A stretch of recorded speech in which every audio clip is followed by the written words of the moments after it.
Another week, so that means more animal reveals and animal additions to the ZooPedia of animals we may have seen over the past few weeks in gameplay trailers. Starting here with this beautiful fish, the yellow tang. The yellow tang is a reef fish native to the central and western Pacific Ocean. They are found from Japan to the Marshall Islands and other Pacific islands. The yellow tang inhabits shallow coral reefs, favoring reef flats, lagoons, and seaward reefs where there are plenty of algae. It is bright yellow with a laterally compressed disc-shaped body and distinctive white defensive spine at the base of the tail.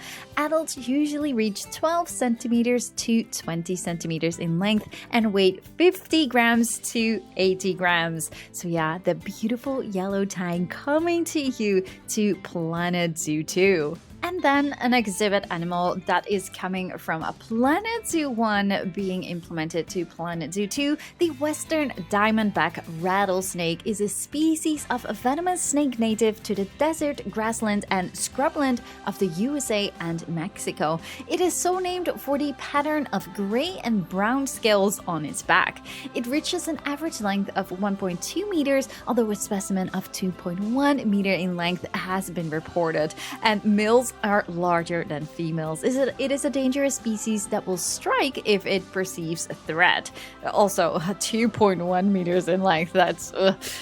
That's quite scary. But yes, okay, so this one is returning from Planet Zoo 1. I do not even dare to say how much it has been improved or not. I know that there were some people with the previous snake that were like, wait, I'm not entirely sure. What was it? The boa constrictor or something?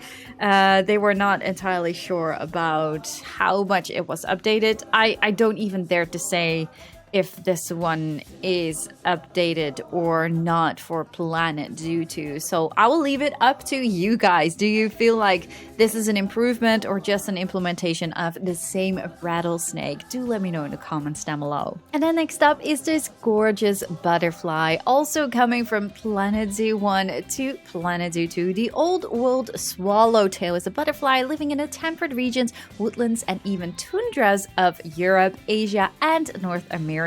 It has pale yellow wings with gray-black patterning on the forewings and blue-black accents, as well as red eye spots on the hind wings. The hind wings also have an extended tail, for which they are named swallowtail. The caterpillar is plump and pale green with black and orange markings on its body segments.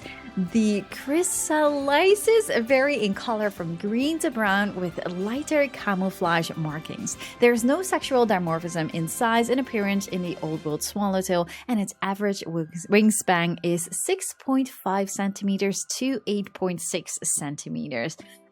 I don't really feel like this one is upgraded either. I do think, I'm just happy that we are getting butterflies. I am still super curious at this point in time if we will be able to use or add these butterflies in the walkthrough exhibits, or no, I should say it differently, because right now in Planet Zoo 1, they are in walkthrough exhibits. And if I look at this picture, but I feel like that's happening for most of the exhibit animals, you see them in the wildlife reserves when they are freed or released in the wild. So I am very excited about that, because this definitely does feel like confirming to me that they are able to be released in these wildlife reserves, which is fantastic. Also, I do want to mention the fact that this just feels so gorgeous with the flowers, and also these flowers here. I love how natural this is looking. But yeah, as of right now, we still don't have any confirmation that these butterflies will work the same as birds, for example, so we can add them in the same type of habitat. I really genuinely do hope so.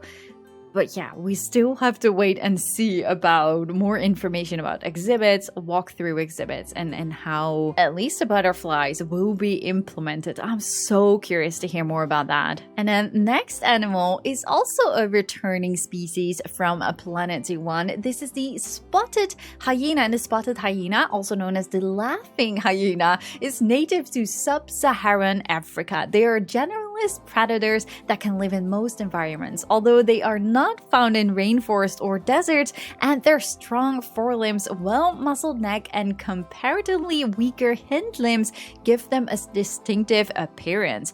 Their head is broad with a white snout, and they have sandy fur with black spots, as well as a mane down their neck to their mid-back. Adult spotted hyenas stand 70 centimeters to 92 centimeters tall at the shoulder, with females being larger and also heavier than males.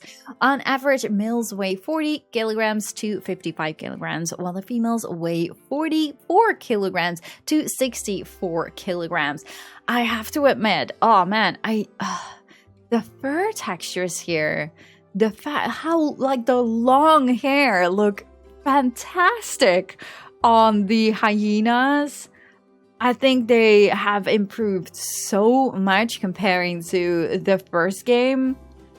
Oh yeah, really I'm a fan of the fur textures and the shaders that they're using to upgrade the hyenas. Oh, I can't wait to see their little ones just walking around and to see how much they have been improved as well. But yeah, definitely very excited for these spotted hyena also being added to Planet Zoo 2. And then next up is this gorgeous, huge bird added to Planet Zoo 2, the white-tailed sea eagle, also called white-tailed eagle, gray sea eagle, or Eurasian sea eagle, is a large bird of prey found across northern and eastern Europe, parts of Asia, and coastal regions around the North Pacific. It inhabits a variety of wetland and coastal environments, including sea cliffs, estuaries, rivers, lakes, and marshes, where it has access to open water for hunting. This eagle has a large pale yellow hooked beak,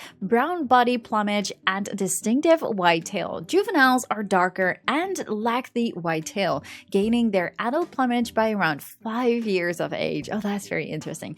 White-tailed sea eagles have a wingspan of 1.7 meters to 2.5 meters and body length of 66 centimeters to 94 centimeters. Females are 10 to 20% larger than males.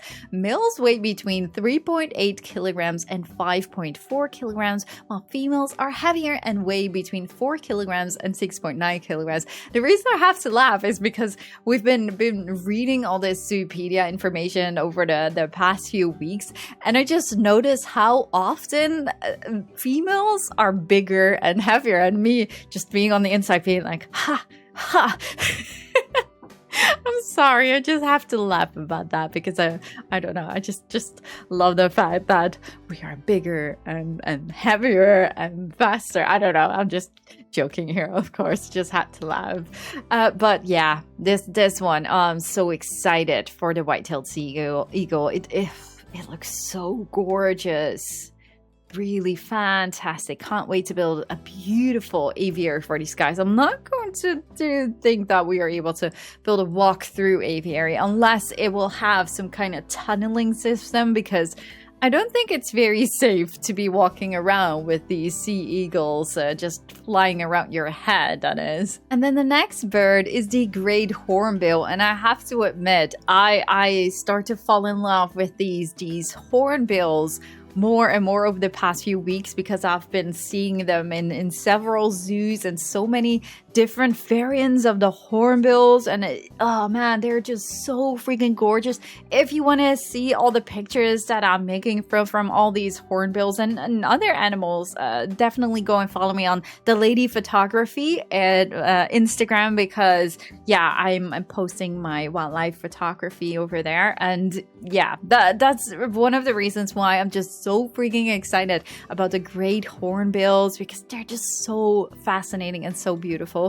Okay, so the great hornbill, or Buceros bicornis, is a large bird ranging from southwest and northern India and Bhutan through Myanmar, Thailand, Malaysia, and into Sumatra, where it lives in montane and lowland rainforest. The hornbill is instantly recognizable by its massive yellow and black bill topped with a prominent casque. Both sexes have predominantly black plumage with white on the neck and oh my goodness, all these words. Abdomen ties and wing markings. Also, for those who don't know, I'm not English, I'm Dutch. So I'm learning a lot of new words here, and I'm trying to do my best for the pronunciations, but I really do apologize if I say anything weird or wrong. So abdomen, ties, and wing markings, as well as long white tail banded with black. Males and females are similar in appearance, but males possess a more prominent cascade with black highlights and have red eyes surrounded by the black skin, while females have smaller cascades. Oh my goodness, this one is a hard one. Cascades with reddish highlights and bluish white eyes surrounded by pink skin. I'm sorry, I hope that makes sense to you guys. Okay, so great hornbills measure 95 centimeters to 120 centimeters in length, with males generally being larger and heavier. Okay, I take back what I just said. The males are being larger and heavier at 2.6 kilograms to 3.4 kilograms compared to the females weighing 2.1 kilograms to 3.3 kilograms. Wow. Okay, so definitely one of my favorite birds that are confirmed so far for Planet Zoo 2, the beautiful hornbill. Oh man, the textures, these guys, they look freaking fantastic. Super excited for them. And then last animal, but not least, is the Eurasian Lynx. This one is also coming from the Planet Zoo Europe pack, I think it is, to Planet Zoo 2. And you can already tell that the fur, oh man, it looks so beautiful and fluffy. Absolutely love this upgrade of the Eurasian Lynx. Eurasian Lynx is a medium-sized cat that is found in temperate and boreal forest and mountains of Europe and Asia. It has a broad, stocky build with large feet and is known for its tail and distinctive ear tufts. Its coat color ranges from cream to tan with black spots all over their body. Both the tail tip and ear tufts are black too. Males and females look alike, although the males are slightly larger and significantly heavier. Okay. Male Eurasian lynxes weigh 20 kilograms up to 45 kilograms with a head body length of 98 centimeters to 109 centimeters and shoulder length of 60 centimeters to 75 centimeters. Female lynxes only weigh 18 kilograms to 25 kilograms, measuring 94 centimeters to 106 centimeters in head body length and stand 54 centimeters to 68 centimeters tall at the shoulder. The stubby tail is 11 centimeters to 24 centimeters long in both sexes. So yeah, the Eurasian Lynx coming to you as well with Planet Zoo 2 in the base game. This gorgeous animal. Very excited to see this one just walking around. And also notice the snow. I mean, this is picture perfect. There's snow falling down. There's snow on the tips here of the trees. There's the grass is almost snowy. Like there are still a few bits. I love the graphics, and yeah, this is going to be so much fun to build. I'm going to assume that we're gonna get like a taiga biome and a tundra biome, so you will get more snow in both of these environments. Tundra is the most, right? I think so. Yeah. I'm just excited to be seeing the seasons change in the game. It's gonna be amazing, for sure. Now, something else I want to cover is this article, Creature Feature, the Animal Brain, as I just simply wasn't able to keep up with all the news coming out about Planet Zoo 2. So I want to take this time and this moment to talk about the creature feature, the Animal Brain. In the first of a series where we take a closer look at some of the unique new features coming to Planet Zoo 2, this week we'll be digging into the new Animal Brain system, how it works, and what new behaviors you can expect to see from animals in Planet Zoo 2. So let's explore our first creature feature. What is the Animal Brain? In Planet Zoo 2, the Animal Brain is a collection of systems that governs how animals behave across your zoos and wildlife reserves, resulting in amazingly natural interactions. This is built on a structure of behavior for our animals based around 4 different types of actions, together forming what we call the reactive brain. This snazzy system groups all the actions our animals can take and enables them to seamlessly transition based on what is happening around them. Routines. The animal engages in normal actions by default, exploring, resting, using enrichment. Periodics. The animal reacts to environmental changes in between their routines, finding shelter, escaping predation. Oh, that's really neat, by the way, escaping predation. Okay, but we're probably gonna read more about that later on. Distractions. The animal reacts to stimuli to change how they are performing their actions, joining a herd while exploring, completing a social call to a nearby pair while resting. Interruptions. The animal reacts to stimuli and stops their action to do something else, playing with another member of their species, waking up from sleep when disturbed. Oh, that's when the ball hits their head, right? So you saw that the gray wolf. Yeah, the gray wolf pup was sleeping and then the ball hit its head and then it was disturbed. So it woke up because of that. Oh yeah, that's really cool. So the system also considers how an animal is feeling at any particular time. If an animal is happy, sad, angry, or scared, this will impact how they are behaving. For example, a sad animal will complete different actions in a different manner than an animal which is in a happy state. Moods are also visibly identifiable, with animal appearing differently depending on its mood, such as a hot lion panting or an angry tiger flattening their ears. These moods can even impact the animals around them, such as the scared zebra alerting the rest of their herd to danger. What? Does that mean that we are able to release a lion into an African wildlife reserves, and then you will actually see the zebras alerting each other when a lion is nearby? Oh, that will be so freaking amazing. Join the team for an extended look at it. Yeah, okay. I think we've already watched this one. Okay, so to support the animal brain, animals in Planet Zoo 2 react to a wide variety of stimuli, including everything from the time of day and weather to the presence of predators and the current season. This can be especially impactful to the courting and breeding behavior of animals as they move through any seasonal fertility. Animals can also behave differently in the wild compared to within a zoo, as they react to the very different stimuli and circumstances. This is actually also very interesting. So that does mean that we will have seasonal fertility. So just like, I think it was in Prehistoric Kingdom, right? So you have, depending on what kind of animal, you will have different types of breeding seasons. And I love the fact that this is going to be a thing in the game now as well. That's really awesome. Animal formations. Formations are a new feature for Planet Zoo 2, acting as a layer on top of the animal brain, enabling animals to act as a unified group. When multiple animals of the same species are close together, they can form a formation with their peers. Different types of formation can be formed depending on the animals and their circumstances, including groups for migrating, defending, fleeing, and neutral situations.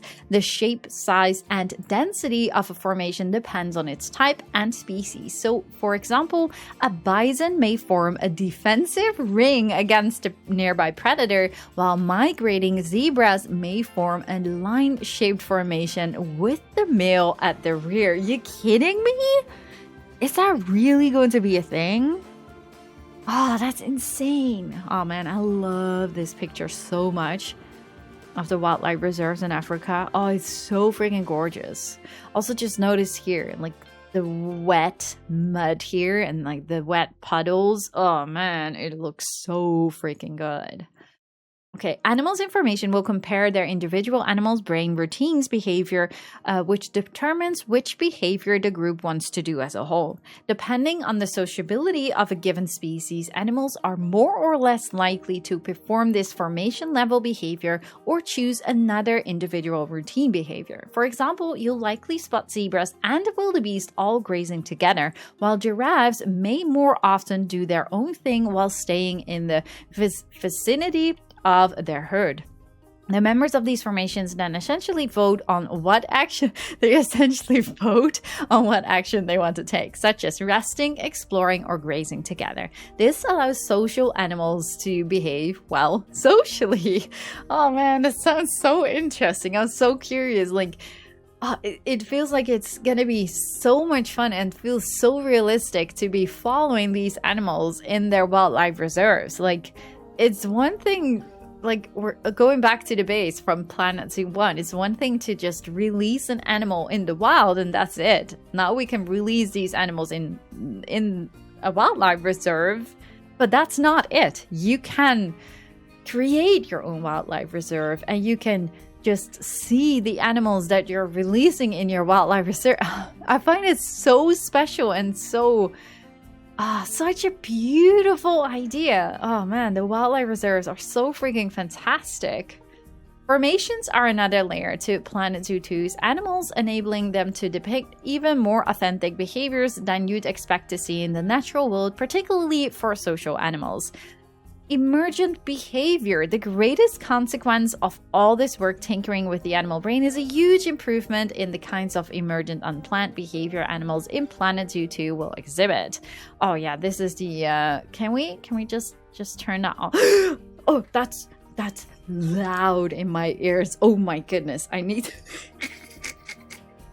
Oh my goodness. I don't want audio. Where do I turn that off? Okay, we can see the text underneath there. Can we just make it a little bit smaller? Here we go. Okay, so our animals, our climbing animals now have the ability to basically do actions. Wow. They're on the beam, so they might choose to hang or have a little sleep, so there are much more they can do than just navigate around them. Oh yeah, this is from the interview. So obviously we already did cover this footage here, but it's still really cool. Like, everything they can use the trees, and everything moves when they're walking through it, and oh man, yeah, this is just really neat. But I'm not going to watch it. We've already covered that. In the original Planet Zoo, animals would perform the same limited range of actions consistently. Now in Planet Zoo 2, they have a huge range of actions which can be completed in different ways depending on their circumstances and the environment around them. Now, a playful chimp could knock an enrichment item into a sleeping troop member walking. Wait, what? Now a playful chimp could knock an enrichment item into a sleeping troop member, waking them up, or a lion could get angry if you remove their favorite scratching post right as they're about to use it. No way. Oh, that's so funny. Not only do these new emergent behaviors create exciting and believable interactions for you to discover, they can also have a direct impact on how your zoos and wildlife reserves are managed, requiring you to adjust to the unexpected and maintain the welfare of your animals. Your actions will directly impact the mood and behavior of your animals, so it's up to you to keep them as happy as possible. I mean, come on, they really just thought of that? Like, a tiger would just become mad if you remove their scratching pole. It's hilarious. Oh, I love it.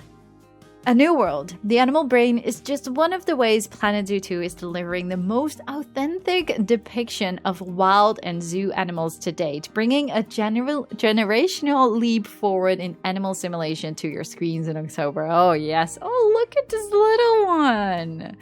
I totally missed a screenshot, I think. I don't think we've seen. This is the saltwater crocodile, right? It's so adorable. That's a little one. Is it actually? It's not a female. No, it's a little one. Aw. These systems all come together to create animals, zoos, and wildlife reserves. They are truly alive like never before. We'll be back soon to take a dip and dive into another of the features coming to Planet Zoo 2 later this year. So, talking about the creature features, let's also right away cover the aquariums creature feature. In this closer look at new features coming to Planet Zoo 2, we're all about aquariums. So let's suit up and splash into a brave new aquatic world.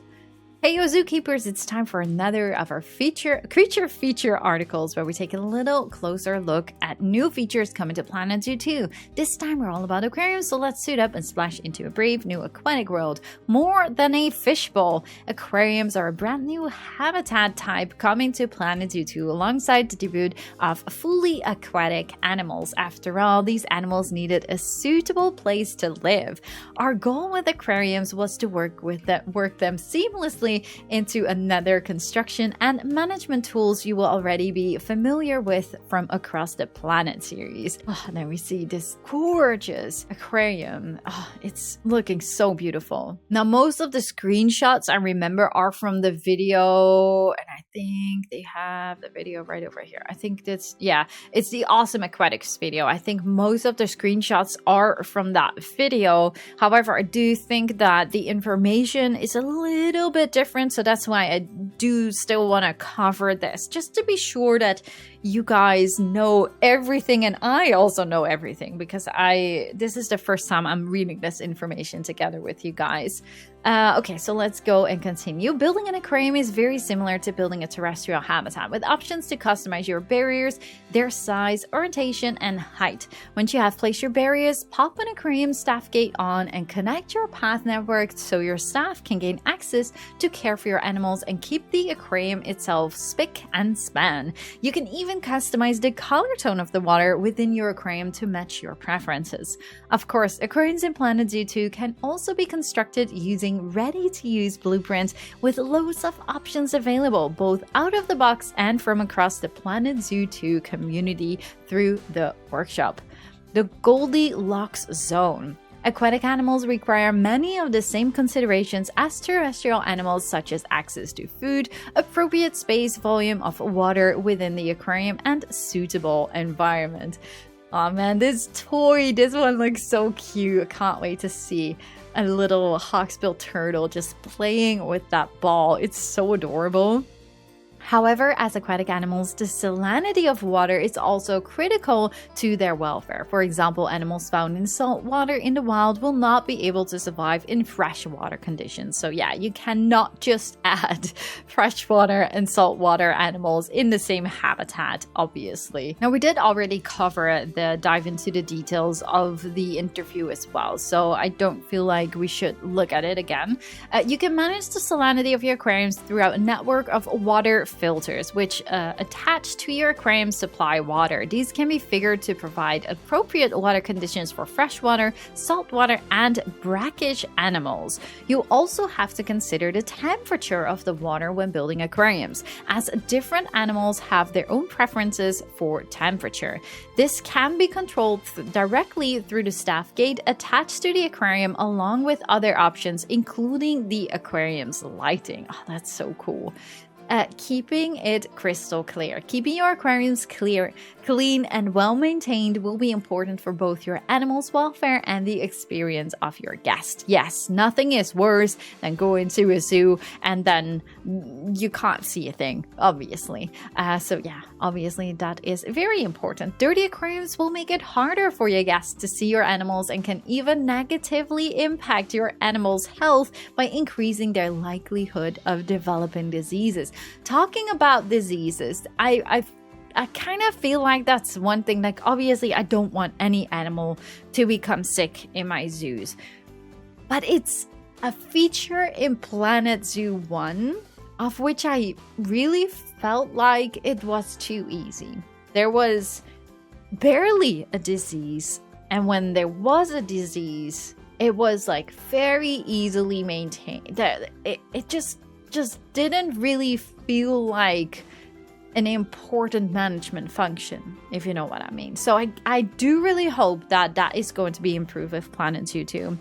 Your water network will help to keep your aquariums full of clean water, but your staff will also need to occasionally suit up and go for a dip to clean the windows. My goodness, the more I see this, like I saw this in the gameplay trailer, and then I went to Paradise Up with the manatee cave room, and then the next morning there were all these divers just coming up, and there was a guy, he was actually doing the exact same thing. He was cleaning the window of one of the manatees underwater viewing galleries, and I was like, oh, this just feels exactly like Planet Zoo 2. And I don't know, I just love the fact that this is a thing in the game as well. They paid attention to this type of management as well in the game. So aquariums will also need maintenance if you want to reduce the chance of them springing a leak, with different barrier types offering varying levels of protection against cracks appearing. Oh, cracks appearing. I wonder if that is going to be more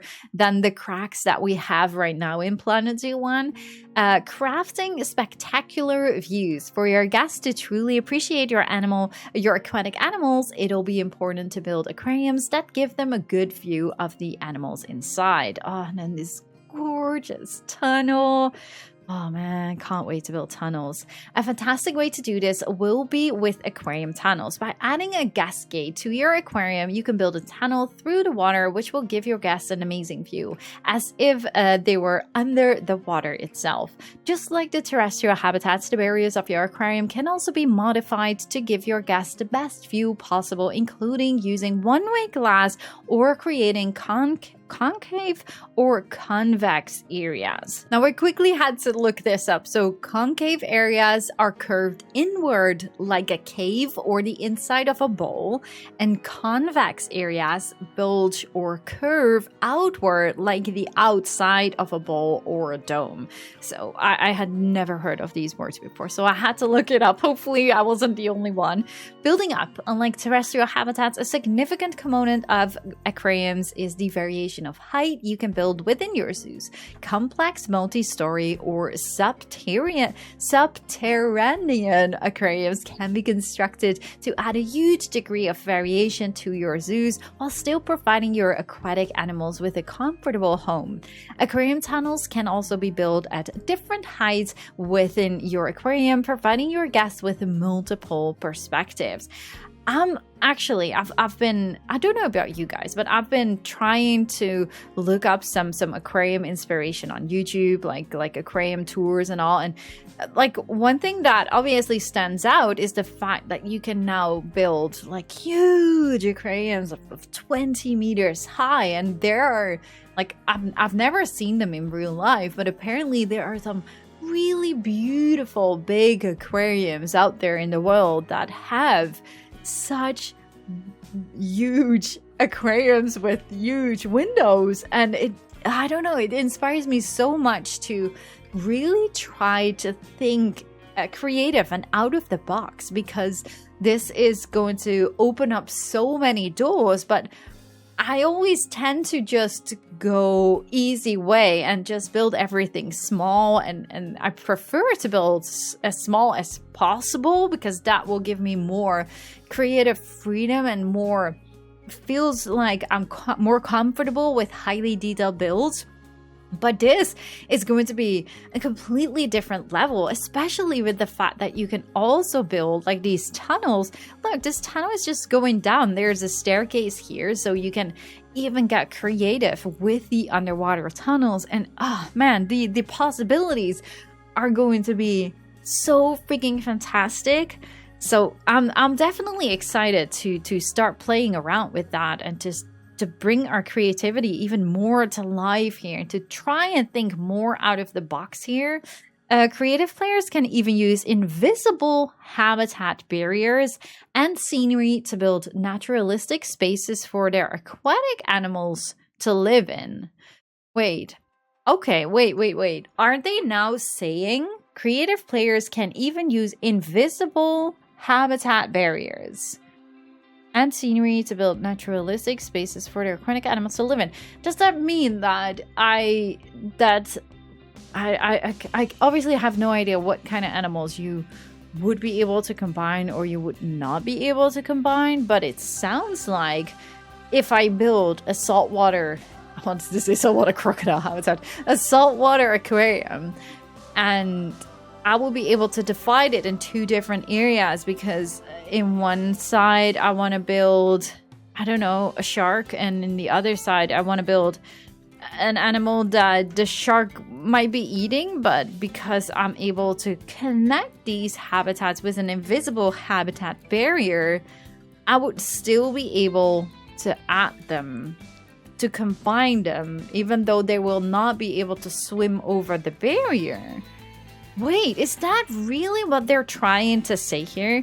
If you guys read this differently, do let me know. Creative players can even use invisible habitat barriers and scenery to build naturalistic spaces for their aquatic animals to live in. That's how I read it, but I could be completely wrong, but I'm super curious to hear your thoughts about this one. See more of the aquariums, feature folks awesome aquatics, we did cover that one. The Life Aquatic. Aquariums and aquatic animals bring a whole new dimension of zoo management and creativity to Planet Zoo 2, opening brand new ways for you to build wilder world this October. With so many new options, we can't wait for you to get your feet wet and start sharing your creative aquariums and zoos. I don't even know where to start. I feel like the day I will get my hands on this game, I will just sit down and probably just stare at my screen. And I'm worried that I will be staring at my screen for like 3 days because I just don't know where to start. There are so many fantastic things. I want to build aquariums. I want to build aviaries. I want to build new zoos. I want to build so many different themes, so many different biomes. I really have no idea where to start, but I guess I better just start planning something, so at least I will not feel like I will be staring at a blank map or something like that. Keep an eye on the sky. Yes, we will be talking about the flying friends very soon here as well, so we're gonna stop rambling, reading, and just let everything sink in for now. Hopefully you guys enjoyed trying to catch up with all the amazing news about Planet Zoo 2 and of course the beautiful animals that we saw at the beginning of this video. Let me know in the comments down below all of your thoughts. What animal are you most excited for the most that was revealed during this week here? What animal is still super high on your wishing list for Planet Zoo 2? I would love to hear your wishes down below. Leave a like at this video if you guys enjoyed it, and subscribe of course if you haven't already. And yeah, I just really do hope to see you guys all in the next one. Thank you guys so much for watching. Bye guys!